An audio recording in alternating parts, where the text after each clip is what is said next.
Então, queridos, hoje nós vamos encerrar o capítulo 5. Encerramos o capítulo 5 do livro de Atos dos Apóstolos. E para isso nós vamos fazer a leitura da porção maior. Nós vamos fazer a leitura desde o verso 12, para a gente não perder de vista o contexto aqui. Então talvez você tenha perdido uma ou outra exposição, e aqui o contexto vai dar um norte para aquilo que nós vamos tratar em apenas 3 versículos. Então a exposição vai ficar restrita aos versos 40 a 42, que nós ainda não vimos, mas nós vamos fazer a leitura desde o verso 12. Então acompanhe comigo a leitura de Atos 5, dos versos 12 até 42. Diz ali o texto. Muitos sinais e prodígios eram feitos entre o povo pelas mãos dos apóstolos. E todos costumavam se reunir de comum acordo no pórtico de Salomão. Mas, dos restantes, ninguém ousava juntar-se a eles. Porém, o povo tinha grande admiração por eles. E aumentava sempre mais o número de crentes no Senhor. Uma multidão de homens e mulheres, a ponto de levarem os enfermos até pelas ruas e os colocarem sobre leitos e macas, para que, ao passar Pedro, ao menos a sua sombra se projetasse sobre algum deles.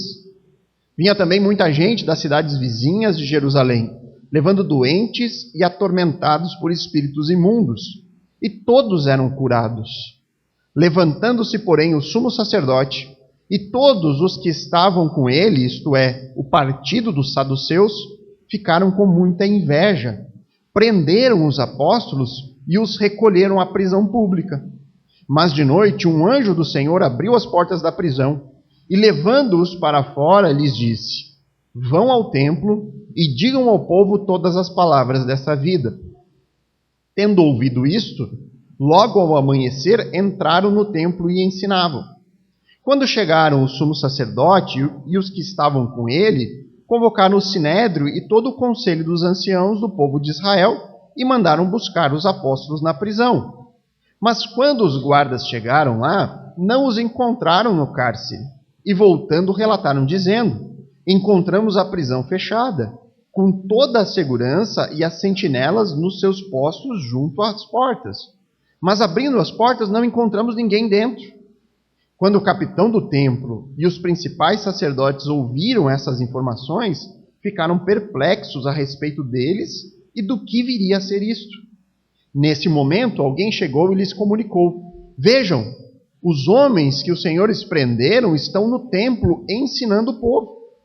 Então o capitão e os guardas foram e os trouxeram sem violência, porque temiam ser apedrejados pelo povo. Trouxeram os apóstolos, apresentando-os ao sinédrio. E o sumo sacerdote os interrogou, dizendo: não é verdade que lhes ordenamos expressamente que vocês não ensinassem neste nome? No entanto, vocês encheram Jerusalém com a doutrina de vocês, e ainda querem lançar sobre nós o sangue deste homem. Então Pedro e os demais apóstolos afirmaram: é mais importante obedecer a Deus do que aos homens. O Deus de nossos pais ressuscitou Jesus, a quem vocês mataram, pendurando-o no madeiro. Deus, porém, com a sua mão direita, o exaltou a príncipe e salvador, a fim de conceder a Israel o arrependimento e a remissão de pecados. E nós somos testemunhas desses fatos, nós e o Espírito Santo, que Deus deu aos que lhe obedecem. Eles, porém, ouvindo isso, se enfureceram e quiseram matá-los. Mas levantando-se no sinédrio um fariseu chamado Gamaliel, mestre da lei, respeitado por todo o povo, mandou que os apóstolos fossem levados para fora por um momento. Então disse ao sinédrio: israelitas, tenham cuidado com o que vão fazer a estes homens, porque algum tempo atrás se levantou Teudas, dizendo ser alguém muito importante, a qual se ajuntaram cerca de 400 homens. Mas ele foi morto, e todos os que lhe obedeciam se dispersaram e foram reduzidos a nada. Depois desse, levantou-se Judas, o galileu, nos dias do recenseamento, e levou muitos consigo. Também este foi morto, e todos os que lhe obedeciam foram dispersos. Neste caso de agora, digo a vocês, não façam nada contra esses homens. Deixem que vão embora, porque se este plano ou essa obra vem de homens, será destruído. Mas, se vem de Deus, vocês não poderão destruí-los, e corre o risco de estar lutando contra Deus. E os membros do Sinédrio concordaram com Gamaliel. Então chamaram os apóstolos e os açoitaram, e ordenando-lhes que não falassem no nome de Jesus, os soltaram. E eles se retiraram do Sinédrio muito alegres, por terem sido considerados dignos de sofrer afrontas por este nome. E todos os dias, no templo e de casa em casa, não cessavam de ensinar e de pregar que Jesus é o Cristo. Irmãos, nesses versículos que nós vamos nos concentrar hoje, nós encontramos a parte onde, depois do julgamento do Sinédrio, nós temos então o veredito que deveria ser feito em relação aos apóstolos, e aí nós temos a reação dos discípulos de Cristo sobre o julgamento, e já nos contam um pouco de quais foram os seus próximos passos depois desse dia. O que eles fizeram depois do julgamento. E cada um dos 3 versículos que nós temos aqui no texto de hoje, que são o alvo dessa exposição, nós temos aqui algo muito importante, um conceito muito importante, uma informação importante que serve para nos ensinar. E aí então, para facilitar a nossa memorização, para que facilite nós guardarmos essas informações, eu retirei de cada um dos versículos uma palavra-chave. É dessa forma que nós pregamos aqui na igreja, normalmente com 3 pontos, pregações de 3 pontos. Por que existem os pontos em uma pregação? Para que facilite, são sinais, marcadores, para que você consiga lembrar mais facilmente do que foi dito. Essa é a função dos pontos. Talvez as pessoas esqueçam a maior parte do conteúdo daquilo que é dito em uma pregação, mas os pontos às vezes ficam gravados. Poxa, eu lembrei daquela palavra-chave que o pastor falou, consegue explicar a pregação com base nos pontos. Então ela serve como um sinal, um direcionamento. E aqui eu selecionei 3 palavras-chave que têm essa função, para que você lembre da palavra e aí o conteúdo do que foi dito vem mais facilmente. No versículo 40, a palavra-chave será humilhação. Nós veremos aqui a tentativa do Sinédrio em aplicar uma punição que humilhasse publicamente os apóstolos. E com isso, com base nessa humilhação, forçasse aqueles homens, os seguidores de Cristo, a mudar a sua atitude, a obedecer ao Sinédrio. No versículo 41, a palavra-chave é identificação. Nós veremos que os apóstolos, surpreendentemente, eles ficaram alegres com a punição. Eles se alegraram nos açoites. E isso aconteceu porque eles se sentiram identificados com Cristo. Eles se sentiram felizes por poder compartilhar do sofrimento de Cristo. No versículo 42, a palavra-chave é obediência. Os apóstolos, eles comprovaram na prática aquilo que eles já haviam dito com a boca. Importa mais obedecer a Deus do que a homens. E aí então eles partem em ações de obediência. Então aqui nós vamos ver com detalhes esses 3 versículos, começando pelo verso 40, onde a palavra-chave aqui é humilhação. O verso 40 ele diz ali: então chamaram os apóstolos, lembram que a reunião foi exclusiva dos membros do Sinédrio, Gamaliel quis ter uma palavra em particular, retiraram os apóstolos, agora eles voltaram. Chamando os apóstolos, eles aplicaram a pena decidida, os açoitaram. E além dos açoites, ordenaram que eles não falassem mais o nome de Jesus, e então soltaram eles. Então nós vemos aqui que Gamaliel, aquele membro respeitado do Sinédrio, o grande Rabã Gamaliel, o mestre dos mestres, ele convenceu os demais membros do Sinédrio de que eles não deveriam fazer nada de mais grave com os apóstolos. Segundo ele, o movimento apostólico, ele sumiria a partir de um momento em que o seu principal líder morreu. Se fosse algo vindo dos homens, ele diz, olha, isso vai terminar como terminou outras vezes. Mas, se isso vem de Deus, não adianta fazermos nada em relação a isso. Por quê? Porque toda a vontade de Deus se cumpre.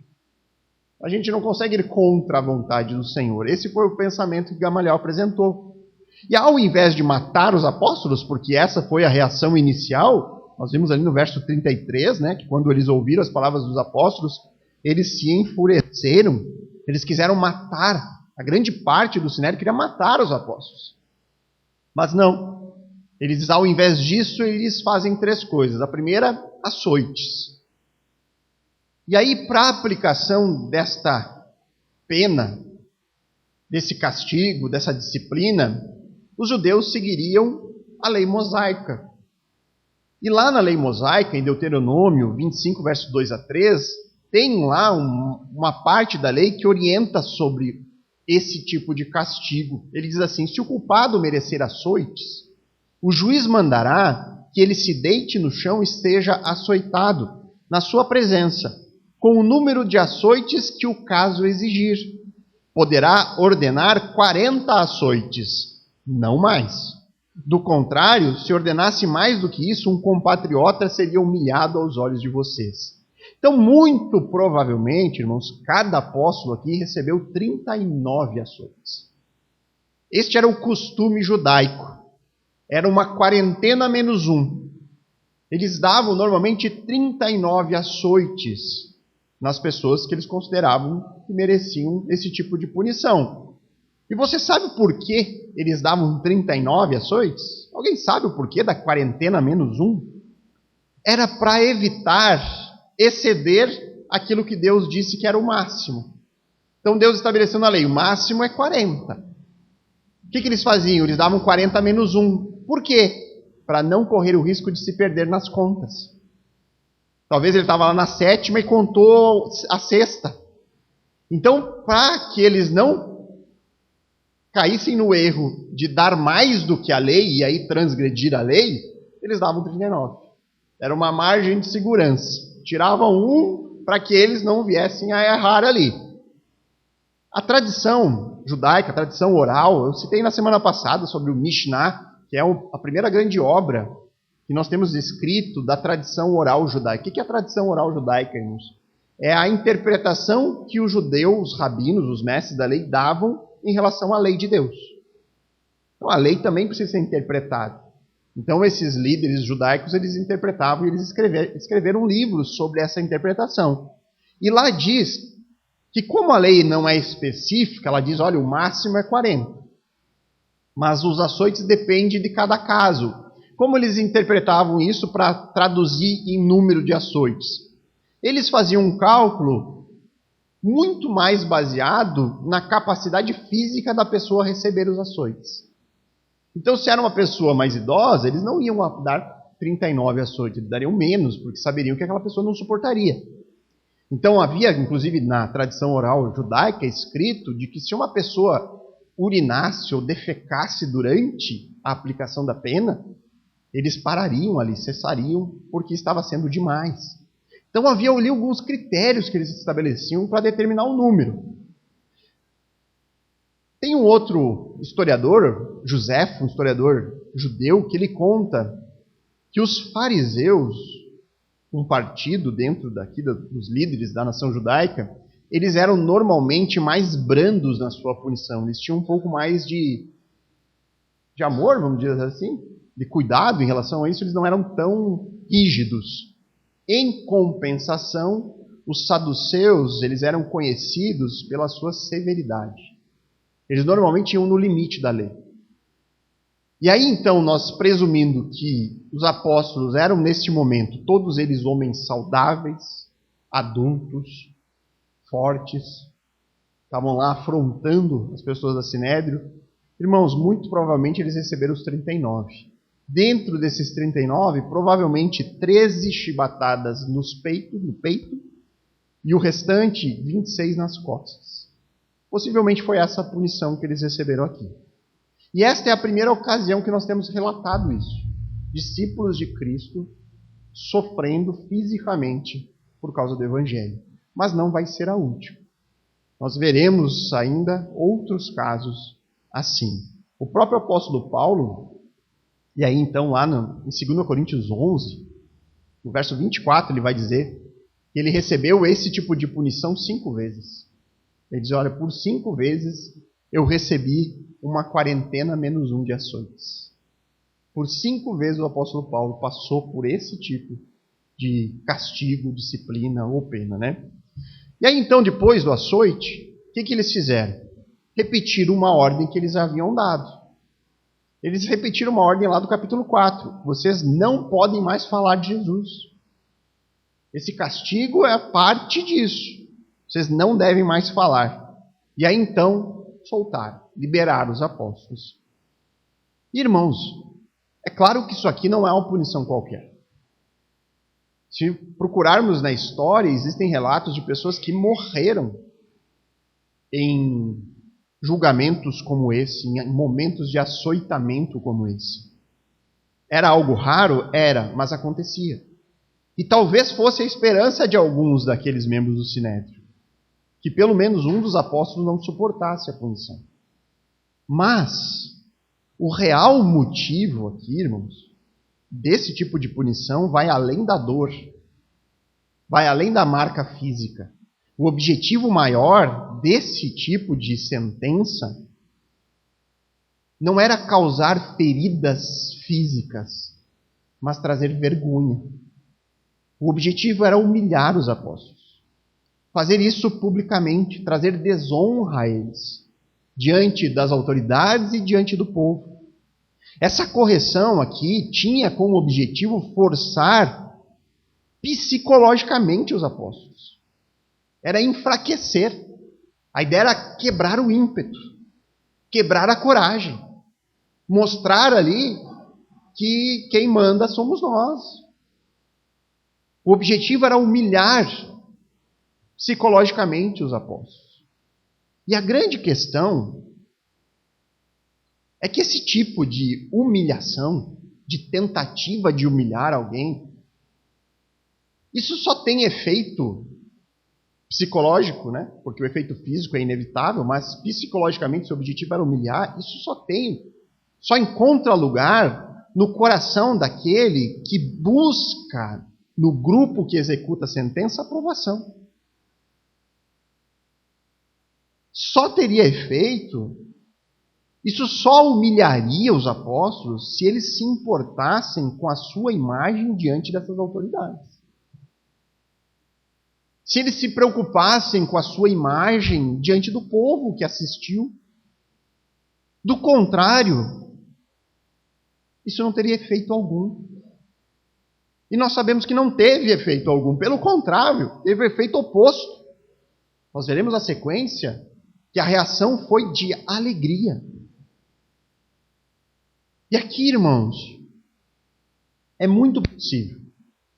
Eu diria que muitas vezes é quase inevitável que na nossa caminhada cristã, na nossa caminhada como discípulos de Cristo, pessoas tentem nos humilhar por conta da nossa fé.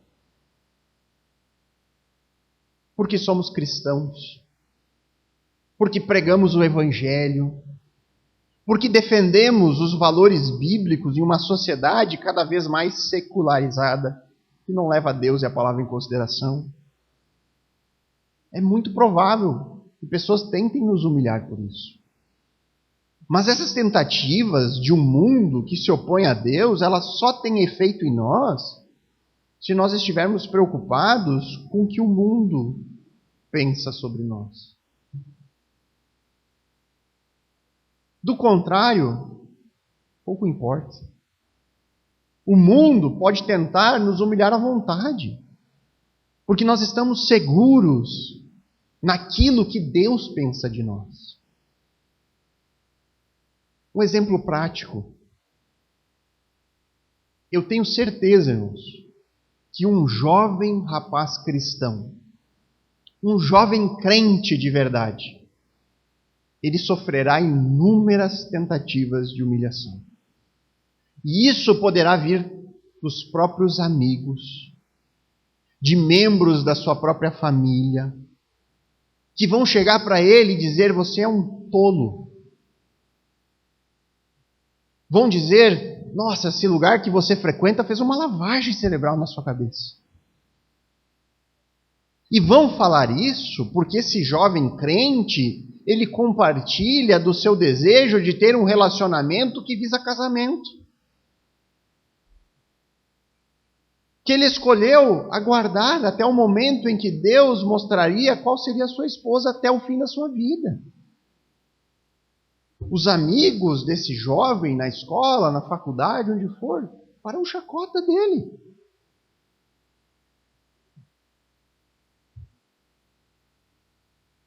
E falarão isso na tentativa de humilhar, de desacreditar a fé dele. Vão falar isso em algum momento quando ele compartilhar que ele tem como desejo e ambição de vida servir ao Senhor. E se Deus o chamar, inclusive como missionário ou pastor. E aí as pessoas dirão para ele: você está louco. Você está louco. Missionário. Você quer ser pastor? Os pastores, todos eles aí, são corruptos. Mas esses ataques, eles só terão efeito se esse jovem estiver preocupado com a sua própria reputação diante desses amigos. Se ele quiser transmitir uma imagem de alguém que ele acha que é, ou que ele quer parecer ser. Do contrário, pouco importa o que estão falando de mim. Porque para esse jovem crente, o que importa é o que o Senhor pensa dele. O que o Senhor sabe sobre ele. E isso, irmãos, esse princípio você pode aplicar em várias realidades. Você pode aplicar isso às meninas, às jovens meninas, que falam dos seus planos de serem mães e cuidarem do seu marido no seu lar. Elas serão humilhadas por isso. Tentarão humilhá-las por isso. Você pode aplicar isso a empresários cristãos que se recusam a ter lucro de maneira desonesta. Você pode aplicar isso a funcionários que se recusam a fazer parte das rodinhas que só falam mal do chefe, que ficam lá fazendo fofoca uns dos outros, intrigas. Você pode aplicar isso aos homens casados que se mantêm fiéis às suas esposas. Enfim, irmãos, o crente sempre sofrerá a pressão externa de um mundo mau. E isso sempre ocorrerá quando o crente defender as suas convicções que têm origem na santa palavra de Deus. Isso vai acontecer. E aqui cabe, obviamente, uma reflexão a todos nós. Onde nós temos colocado a nossa esperança? Será que eu não sou alguém que se preocupa demais com aquilo que os outros pensam de mim? E isso potencializou ainda mais com as redes sociais, com a necessidade que se tem de transmitir uma vida que é perfeita. Mas ela não é perfeita. E aí as pessoas buscam aprovação. Será que nosso coração não tem se sentido triste, talvez humilhado, por conta daquilo que os outros pensam e não daquilo que Deus pensa sobre nós? Será que às vezes eu não me pego desanimado e com isso eu escondo a minha fé? Eu não falo que eu sou crente, eu não falo as minhas convicções porque eu tenho medo de rejeição.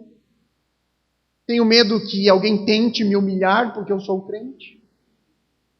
E se isso ocorre, será que não seria porque o meu coração ainda não descansa completamente nos cuidados de Deus? Porque se esse for o caso, irmãos, aprenda com o exemplo dos apóstolos. Aprenda, ore, busque depositar a sua confiança, a sua esperança, somente naquele que é o único digno da sua esperança. Busque satisfazer, se alegrar naquele que é o único digno da nossa alegria e satisfação. Faça como os apóstolos. Frustre as tentativas do mundo em te humilhar. Ao invés disso, ao invés de tristeza, se alegre.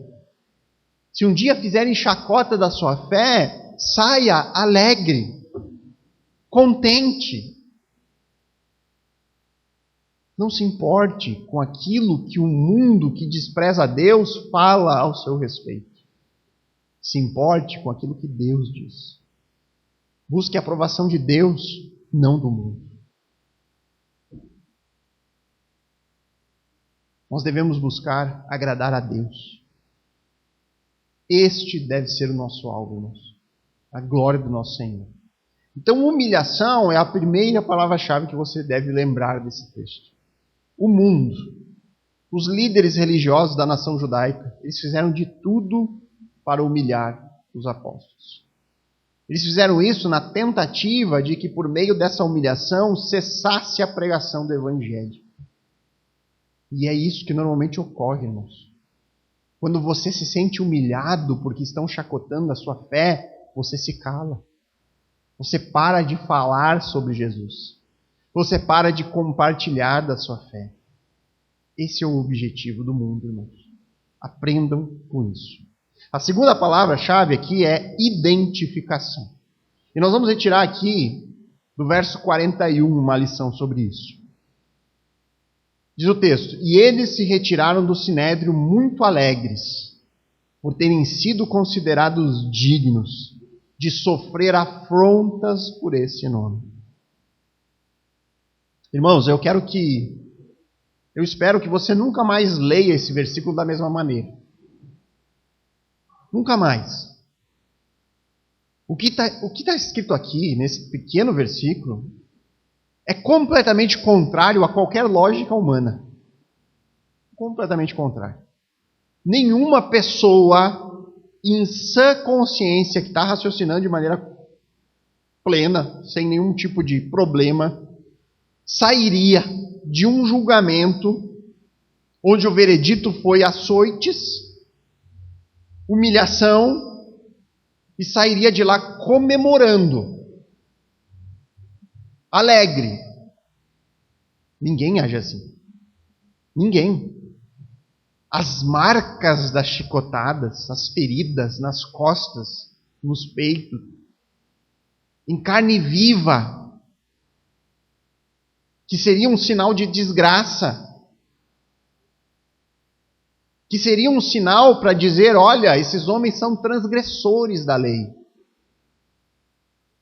Aquilo que deveria ser marca de vergonha, humilhação pública, foram para os apóstolos marcas de alegria. Em vez de saírem de lá e se esconderem, lamber as feridas, vergonha, dor, tristeza, em vez disso, os apóstolos saem felizes, alegres. Eles não se envergonham do que aconteceu. Pelo contrário, eles se consideraram bem-aventurados, felizes, porque foram considerados dignos de sofrer tal punição em nome de Jesus. O que domina o coração dos apóstolos aqui, irmãos, certamente é o que eles ouviram de Cristo. Jesus disse lá no Sermão do Monte, lá em Mateus 5, versos 11 a 12, que bem-aventurados são vocês quando por minha causa os insultarem, os perseguirem e mentindo disserem todo mal contra vocês. Jesus diz: olha, bem-aventurados, felizes vocês são quando vocês forem perseguidos pelo meu nome. Ele disse: alegrem-se, exultem. Por quê? Porque é grande a recompensa nos céus. Era isso que dominava o coração dos apóstolos. Anos mais tarde, o próprio apóstolo Pedro, ele vai encorajar cristãos que estão sendo perseguidos. E ele escreve lá na sua primeira carta de Pedro, no capítulo 4, verso 13: alegrem-se na medida em que são coparticipantes do sofrimento de Cristo. Alegrem-se se vocês sofrem em nome de Jesus. Então, qual que é a fonte dessa alegria que excede a compreensão humana?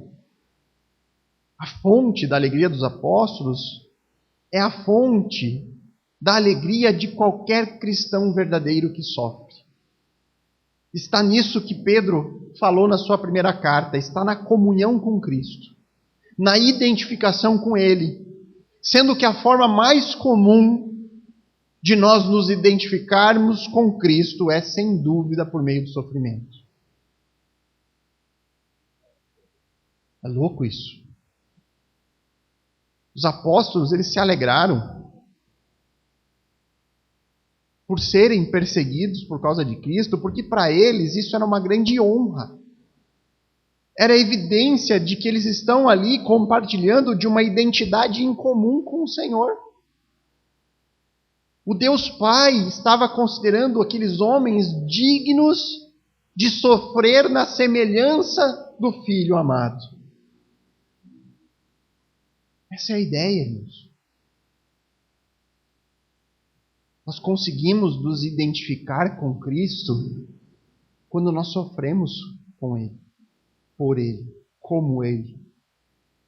E o sofrimento, irmãos, de alguma forma, em alguma medida, sempre fará parte daquilo que significa ser um seguidor, um discípulo de Jesus. De alguma forma, sempre fará parte. Jesus nos disse que seguir a Ele nos leva a um caminho difícil, a um caminho que é estreito. Nem todos nós vamos morrer como mártires. Nem todo cristão vai sofrer açoites públicos. Nem todos nós vamos ser expulsos de nossas casas porque nós seguimos a Cristo. O sofrimento nem sempre tem esse contorno dramático na vida do crente. Graças a Deus por isso. Mas o sofrimento, ele pode assumir diversas outras formas. Quando você escolhe obedecer a Cristo, ser um discípulo de Jesus, nós estamos automaticamente nos colocando em desacordo com o mundo. Nós estamos nos colocando em oposição a toda uma sociedade, um sistema em rebelião contra Deus. E isso trará consequências que podem se traduzir em sofrimento. É mais ou menos sobre isso que Paulo vai falar lá em Gálatas 1:10, onde ele estava sofrendo, e aí ele diz, por acaso eu procuro agora a favor de pessoas ou de Deus? Ele diz que não se importava com aquilo. Eu procuro agradar pessoas, Paulo diz. Se ainda procurasse agradar pessoas, eu não seria um servo de Cristo. Meu objetivo não é agradar as pessoas. Isso aqui tem que ser lembrado todo domingo pelo pastor. Eu não estou aqui para agradar vocês. É por isso que muitas vezes as palavras são duras. Porque a palavra do Senhor nos fala sobre assuntos que são duros. Nós não podemos omitir, porque o objetivo é agradar a Deus, ser fiel a Deus. Então, quando a gente abraça de perto o ensinamento bíblico, nós estamos nos colocando em uma posição que provavelmente sofreremos rejeição, zombaria, solidão. Pessoas podem se afastar de nós.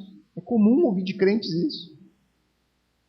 Nossa, virei crente, quase não tem mais amigo. Amém, você ganhou uma família. Você ganhou uma família que é mais que amigo, agora você tem. Em Cristo, nós temos coisas muito maiores, mas é comum. Muitas vezes, a mais cruel perseguição pode até vir de dentro daqueles que se dizem espirituais e dizem falar em nome de Deus. Você começa a seguir a verdade, e pessoas que manipulam a palavra de Deus começam a perseguir essas pessoas. Existem pessoas sendo perseguidas porque estão estudando a Bíblia em locais que se dizem cristãos. Porque não pode. É falta de fé. Não, você não pode afrontar os líderes. Não pode questionar, não pode nada. Devemos ser alegres se isso estiver acontecendo. Se nós optarmos em tomar uma posição em favor da justiça e da verdade bíblica, podem ter certeza, irmãos, nós seremos taxados de intolerantes, de antiquados, de pessoas que não evoluíram, de machistas, de bitolados, ridicularizados ou coisa pior. E aí, quando isso acontecer, qual deve ser a nossa postura diante dessa realidade? Nós devemos olhar para o nosso sofrimento do presente e ver que são maneiras de nos identificarmos com o sofrimento, mesmo que de forma pequena, de Cristo e dos apóstolos. Às vezes, o nosso maior sofrimento vem de dentro de nós mesmos. Quando batalhamos duramente pelo controle de um coração que precisa morrer para sua própria vontade. Qualquer forma de sofrimento que viermos experimentar, desde que pelo nome de Cristo, obviamente, desde que por busca de santidade, desde que por defender a Bíblia dos ataques, desde que por defender a Cristo e o Evangelho, nós devemos olhar para esse sofrimento como um distintivo de honra. É um privilégio. Porque assim como os apóstolos, isso é sinal que nós fomos considerados dignos de sofrer afrontas pelo nome de Jesus. O problema, irmãos, é que poucos querem essa identificação. Eu creio que é muito difícil você encontrar cristãos falando sobre isso, igreja pregando sobre isso, identificação no sofrimento. Quem quer? Sabe qual a identificação que as pessoas querem? A identificação com a glória de Cristo. A identificação com o Rei Jesus e o seu reino. Mas, irmãos, a Bíblia fala de maneira muito clara que a identificação com a glória é no eterno. É na eternidade. Lá sim, comunhão, identificação com a glória do Senhor. Mas aqui, irmãos, a realidade mais presente é uma identificação e uma comunhão no sofrimento, na rejeição. Em um mundo que perseguiu a Cristo e que perseguirá os cristãos. Jesus falou isso muito claramente. No capítulo 15 e 16 de João, ele diz: no mundo vocês terão aflições, mas tende bom ânimo, porque eu venci o mundo.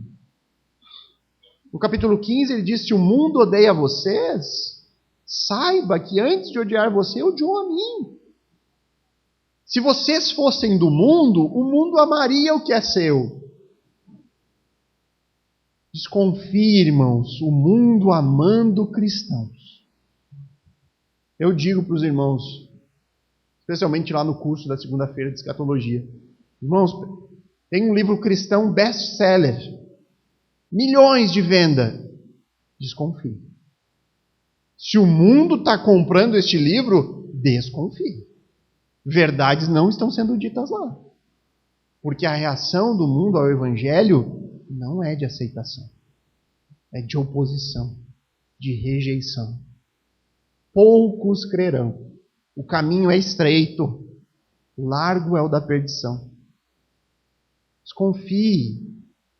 Igrejas que crescem de maneira rápida demais. Desconfiemos, avalie. Será que realmente o Evangelho está sendo pregado? Será que as pessoas estão sendo confrontadas em relação ao seu pecado? O Senhor disse: vocês não são do mundo. Pelo contrário, eu dele os escolhi, eu separei. E por isso o mundo odeia vocês. E ele termina dizendo, em João 15, 20, que o servo não é maior que o seu senhor. Se perseguiram a mim, também perseguirão a vocês. Então, irmãos, quando nós encontrarmos com crentes que assim como os apóstolos se alegram no sofrimento, sabe o que nós devemos ver nesses irmãos? O mundo vai dizer que são loucos. O mundo vai falar isso. Perderam o juízo, bitolados, fanáticos, até mesmo evangélicos dirão que o sofrimento é fruto do pecado. Que o sofrimento na nossa vida é uma falha pessoal que está impedindo as bênçãos de Deus. E você precisa de uma libertação, de uma renúncia. Porque Deus só tem vitória e coisa boa para nós. Pessoas dirão isso, irmãos. Imagina se os apóstolos andassem no nosso meio hoje em dia. Seriam expulsos das igrejas por aí.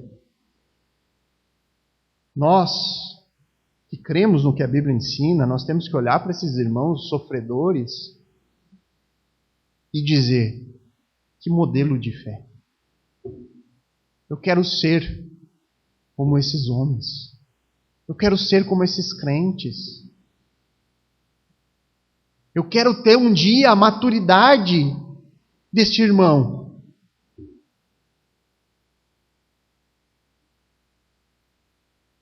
Tem a história de um pastor conhecido de alguns, pastor Bruce. Eu sempre cito essa história porque é marcante. O filho dele sofreu um acidente de carro. Ele recebeu a ligação: seu filho está entre a vida e a morte. Ele morava em outra cidade, ia ter que pegar um avião para conseguir chegar no hospital, e isso só conseguiria fazer no outro dia. E o pastor Bruce, contando a nós esse testemunho, ele disse: olha, no dia que eu recebi a mensagem, nós ficamos, né, o que o senhor fez? Né? Como é que o senhor conseguiu dormir à noite? Ele disse: não, eu orei a Deus e fui dormir. Como é que você dormiu, irmão? Você não tem o que eu possa fazer, ele disse. Não estava nas minhas mãos a vida do meu filho. Eu entreguei ao Senhor, orei e fui deitar. Isso é confiança. Isso é maturidade. É isso que eu quero ser como crente. Isso é saber confiar no Senhor. Que mesmo na dor, você sabe, Deus está trabalhando. Deus está operando. Eu posso não entender o que eu estou passando hoje, mas Deus está moldando o meu caráter. E eu confio nele. Não vou desperdiçar o meu sofrimento. Eu vou permanecer crendo no Senhor. Sabendo aquilo que a Bíblia me diz. Que a vontade do Senhor para mim é sempre boa, perfeita e agradável. Então esse sofrimento, de alguma forma que eu não compreenda hoje, ele é bom, perfeito e agradável para mim. Nós temos que olhar para pessoas que sofrem e se alegram como crentes no Senhor como exemplo. Exemplo. Se preciso, irmãos, se a identificação com Cristo precisa vir por meio do sofrimento, que seja assim. Eu quero me identificar com Ele. E se eu estou sofrendo em nome de Jesus, que seja uma alegria, porque isso é sinal que Ele me considerou digno de sofrer em nome dEle. Então essa é a segunda palavra-chave, irmãos, que eu quero que você guarde aqui. Identificação. Os apóstolos, eles se alegraram na dor. Eles se alegraram nos açoites, porque eles se sentiram identificados com Cristo em seu sofrimento. A terceira e última palavra-chave desse texto é a palavra obediência. E ela vem do verso 42. E todos os dias, no templo e de casa em casa, não cessavam de ensinar e de pregar que Jesus é o Cristo. O que aconteceu depois dos açoites? O que aconteceu depois das ameaças, da ordem de não ensinar mais sobre Jesus de Nazaré? Os apóstolos se mantiveram fiéis ao que eles haviam dito. Importa obedecer a Deus do que aos homens. Eles não apenas ignoraram as ordens de ficar calado, mas todos os dias no templo, ou seja, olha a loucura, irmãos. Eles voltaram regularmente para falar de Jesus no mesmo local que eles foram presos e açoitados. Irmão, não sei se alguma vez você já parou para pensar nisso. Porque não faz sentido, irmãos. Humanamente falando, não faz sentido. Eles retornaram para o covil dos seus perseguidores. Eles voltaram para aquele lugar onde eles foram agredidos. E eles estavam lá anunciando sem medo aquilo que eles foram proibidos de falar. E aí eu fico pensando, uma coragem assim só se justifica, primeiro, no poder do Espírito, algo sobrenatural, porque isso aqui não é naturalmente humano. Um poder espiritual, o Senhor deu a eles essa capacidade de coragem, mas também vinha da certeza da ressurreição. Testemunhas daquilo que eles viram. E aí o texto nos informa também que os discípulos passaram a ir além do templo. A doutrina apostólica sobre as boas novas da ressurreição de Jesus entrava de casa em casa, por toda Jerusalém.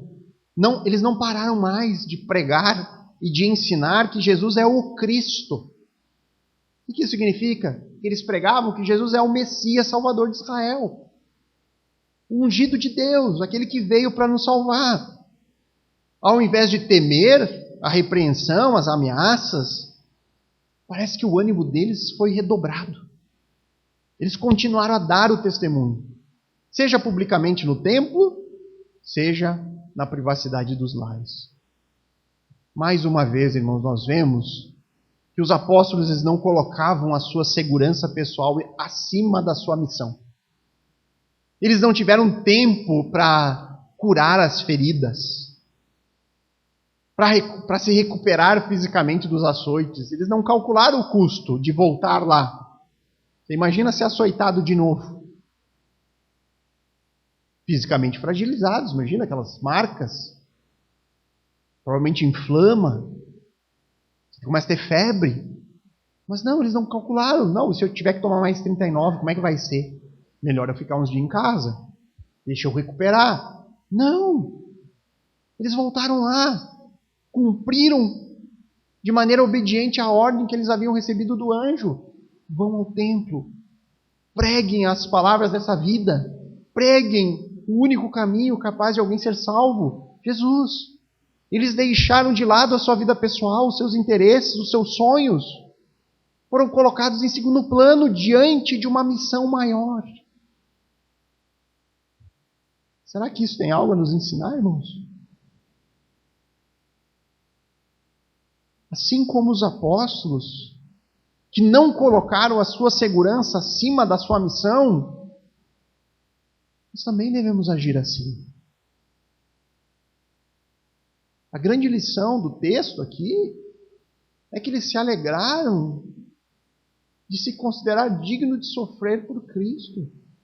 Irmãos, isso é o cerne de uma vida guiada por mandamento e não por sentimento. Se os apóstolos fossem guiados pelos seus sentimentos, pelo sofrimento, pela dor, pelo medo, possivelmente a pregação teria parado ali. Mas os apóstolos eles tinham uma vida que estava muito mais guiada pelas coisas do alto e não pelas coisas do lado. Eles olhavam para aquilo que tinha valor eterno, que tem valor eterno, que dura para sempre. Eles olhavam para aquilo que Deus havia dito a eles, comissionado a eles. Eles eram guiados pela compaixão aos que se perdem, pela compaixão daqueles que ainda não ouviram a mensagem, guiados pela certeza da soberania de Deus, que faz tudo de acordo com a sua vontade. Eles sabiam, a nossa vida está nas mãos do Senhor. Nós entregamos a Ele o nosso cuidado, a nossa segurança. Nós sabemos que Ele vai nos guardar, Ele vai nos guiar. E é isso que nós temos que aprender, irmãos. A confiar em um Deus soberano que governa todas as coisas, que tem as nossas vidas nas suas mãos.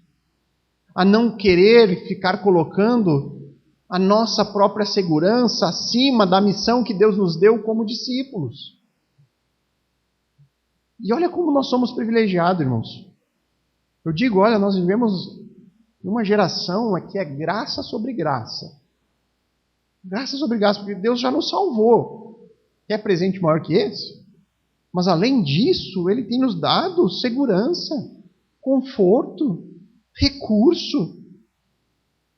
A nossa segurança hoje não diz respeito ao risco de receber açoites, ao risco de sermos presos por causa dele, ao risco de morrermos como mártires. Irmãos, normalmente diz respeito aos nossos planos de vida.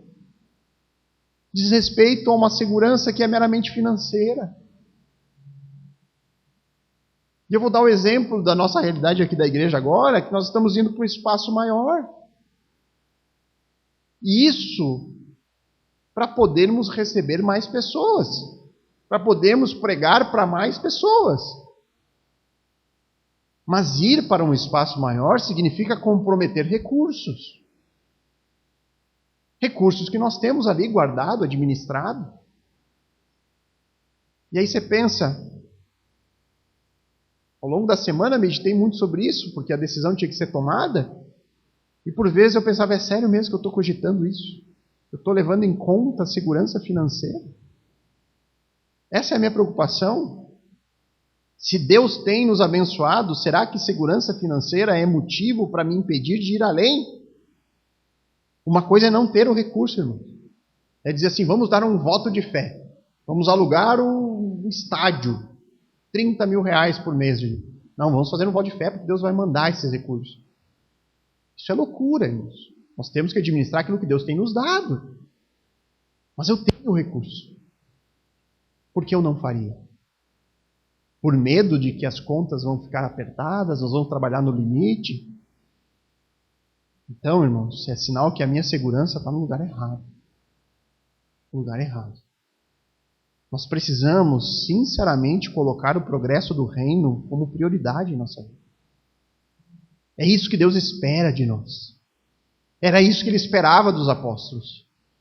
Mas para isso vir a acontecer de fato, eu preciso olhar mais para as coisas do alto do que para as coisas do lado. Eu preciso depositar a minha segurança mais no controle soberano de Deus do que nos recursos que eu possuo. Eu preciso viver mais guiado por mandamento e menos por sentimento. Imagina, irmãos,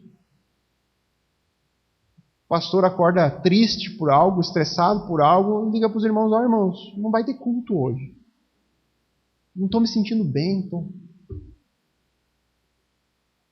Às vezes a gente não se sente bem e não serve a Deus, não vem para o culto.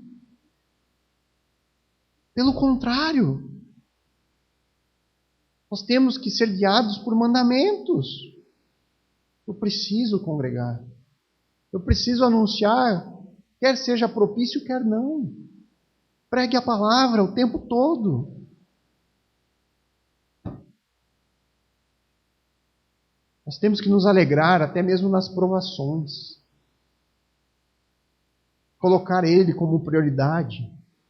E aqui eu não estou dizendo que não é para ter planejamento algum, não. Não estou dizendo que é para viver sem se preocupar com amanhã, não. Claro, preocupações vão sempre existir.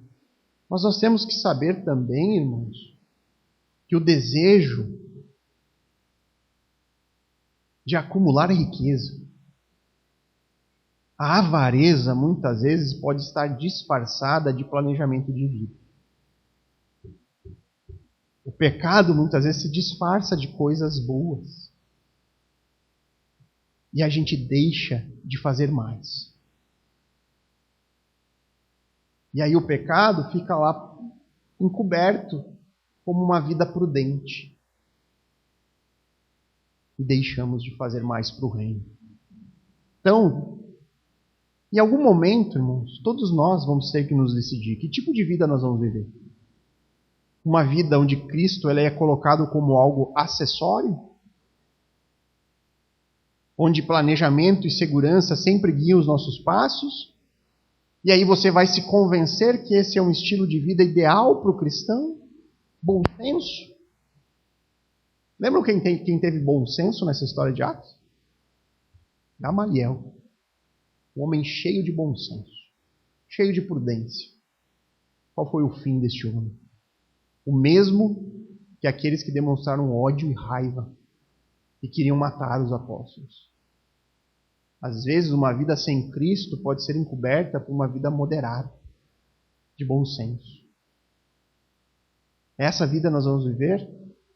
Ou será que nós vamos decidir por uma vida que impacta esse mundo? Que impacta em favor de Cristo? Uma vida que não mede custos, que não calcula riscos, que não negocia a missão em troca de sonhos e projetos pessoais, que não coloca a sua segurança em coisas que vão perecer neste mundo. Pare e pense por um instante. O que você tem feito em favor do reino? O que você tem feito? O quanto você tem se doado a isso? O quanto você tem anunciado boas notícias de salvação para este mundo? Quanto? Se você é crente, se você depositou a sua confiança em Jesus como único e suficiente Salvador, você tem uma missão neste mundo. Se não fosse assim, o Senhor tinha te levado e arrebatado daqui. Mas Ele te deixa com um propósito. Qual é o propósito? Ele falou aos seus discípulos lá em Mateus 28. Vão e façam discípulos de todas as nações. Batizem em nome do Pai, do Filho e do Espírito Santo, ensinando-os a guardar todas as coisas que tenho ordenado a vocês. Essa é a nossa missão. É para isso que estamos aqui. Nós não estamos aqui, irmãos, para simplesmente termos uma carreira bem-sucedida em alguma área profissional. Nós não estamos aqui neste mundo, o Senhor nos deixa aqui para desfrutarmos o melhor e termos uma boa casa, comermos comidas boas. Esse não é o objetivo que Deus nos deixa neste mundo, para desfrutarmos do mundo. Não. O Senhor nos deixa aqui como missionários. Podemos não ter um chamado específico de ir para outros lugares, mas existe uma missão aqui. Passo Fundo é uma região extremamente carente do Evangelho. Extremamente carente. A região do Planalto Médio, até a Serra Gaúcha, é chamada a janela 1040 da polenta, por alguns missionários. E a região 1040 é a região do mundo onde ficam os países árabes, onde é o que mais há carência de evangelho. E no nosso país, a janela que menos há evangelho é a nossa janela que nós estamos hoje. Muitas e muitas cidades ao nosso redor não têm igrejas bíblicas. Tem igreja aos montes, mas igrejas que se ensinem a palavra de Deus, que preguem o verdadeiro evangelho. Irmãos, nós temos muita coisa o que fazer. Muita coisa. Que Deus nos ajude nisso. Nós temos que obedecer ao nosso chamado. E essa palavra, obediência, é a última palavra que eu gostaria que você lembrasse hoje. Então, as 3 palavras foram humilhação, identificação e obediência. E aí encerramos aqui capítulo 5 de Atos, irmãos. É uma sessão bem longa aqui. Na verdade, essa sessão ela inicia lá no capítulo 3 ainda, com a cura daquele coxo de nascença na entrada do templo. Dali começa a desencadear a perseguição aos apóstolos, a prisão dos apóstolos e esses eventos que nós estamos vendo. Então, irmãos, nada disso pegou de surpresa os apóstolos. Só para concluir aqui o raciocínio. Jesus disse lá para os fariseus, para os religiosos, ainda quando estavam no seu ministério, ele disse que eles agiriam assim. Que Cristo ele enviaria profetas, enviaria sábios, e eles rejeitariam os sábios, rejeitariam os profetas. Ele diz, vocês ainda açoitarão aqueles que eu enviarei. Jesus disse para eles, vocês vão açoitar os meus discípulos. Vocês vão perseguir de cidade em cidade. E ele diz, uma maldição virá sobre essa geração. Por quê? Porque Jerusalém, você é a cidade que mata os profetas. Apedreja os que são enviados. Então o que nós vemos aqui no capítulo 5 é que o povo judeu nesse momento, especialmente os líderes, eles criam que a vinda do Messias e a vinda do Espírito Santo só aconteceria por uma geração que fosse digna o suficiente disso. E aí o que o texto nos mostra é que existe um remanescente digno, um remanescente fiel dentro deste povo de Israel, que recebeu Jesus, o verdadeiro Messias, e que estava recebendo o Espírito Santo. Mas ao mesmo tempo há uma minoria de infiéis que tem conduzido toda uma população a se desviar do caminho. E aí Jesus disse, olha, sobre vocês, sobre esta geração infiel, que se recusa a me receber, sobre vocês a minha ira será derramada. E essas serão as cenas dos próximos capítulos. Amém, queridos? Vamos ter uma palavra de oração, então, para encerrarmos? Oremos. Amado Deus, louvado seja o Senhor, Pai. Obrigado por este culto, Deus, o último nesse espaço que nós estamos aqui, a última exposição realizada aqui, que o Senhor continue a nos dar da sua palavra, a nos alimentar com ela, a nos ensinar a ela, a nos guiar nos caminhos dela, a jamais nos desviarmos dela, Pai. Sabemos como é fácil nós, como seres humanos, inclinados ao mal, pecadores, sairmos dos teus caminhos.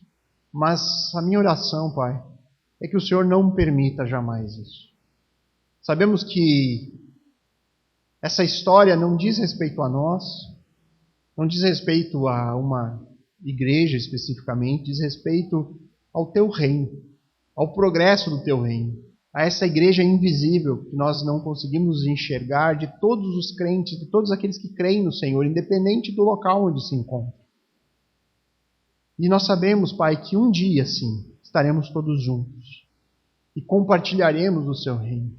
Compartilharemos de uma identidade em glória.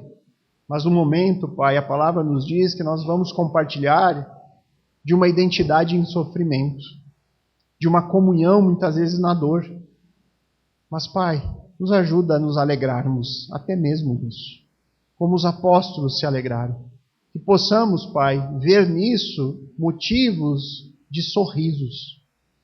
Porque o Senhor, então, tem nos considerado dignos de sofrer em Teu nome. Pai, que a Tua graça continue a nos acompanhar. Que a Tua misericórdia continue a se renovar sobre nós.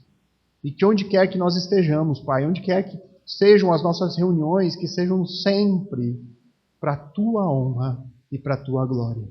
Jamais nossa, Pai. Que o culto sempre seja um culto a Ti e nunca a homens falhos e pecadores como nós somos. Nós oramos, Pai, em nome de Cristo. Amém.